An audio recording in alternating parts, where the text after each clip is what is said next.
In this edition of Small Town Canada Spotlight, we'll be looking at the history of the LaHave Light Station, located in the coastal village of LaHave, Nova Scotia.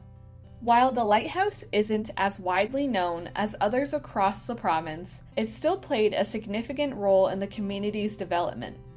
LaHave, Nova Scotia was originally the home of the Mi'kmaq and at one point was a vital center of trading with the Europeans. Located on the south shore along the LaHave River, the village served as the capital of New France from 1632 to 1636 under Isaac de Razilly, making it one of the earliest European settlements in Canada. The area was a hub for trade and shipbuilding, particularly during the 18th and 19th centuries. Today, LaHave is known for its scenic beauty, its historic ferry crossing, and the beloved LaHave Bakery. With a rich mix of Acadian, Mi'kmaq, and European heritage, it is a charming place where history and natural beauty come together. The LaHave Light Station, built in 1875 by Dean Weil for $1,100, was erected to assist with navigation for vessels in Dublin Bay and the LaHave River. It featured a red fixed light consisting of 3 flat wick lamps and 1 round wick lamp, all equipped with reflectors that were visible from up to 8 miles away.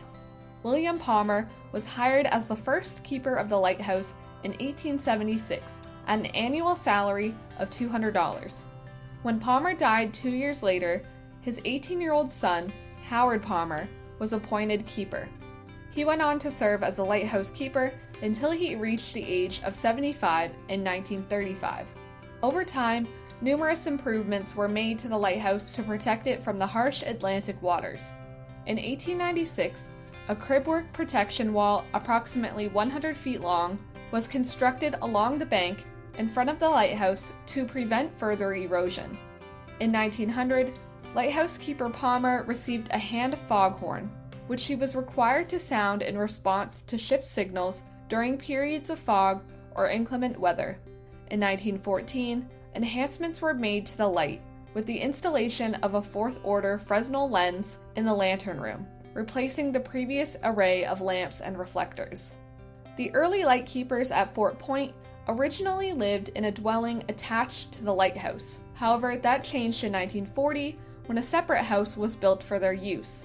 For over 65 years, the keeper and his family resided in the small home until it was ultimately torn down to make way for a larger, standalone dwelling for the lightkeepers.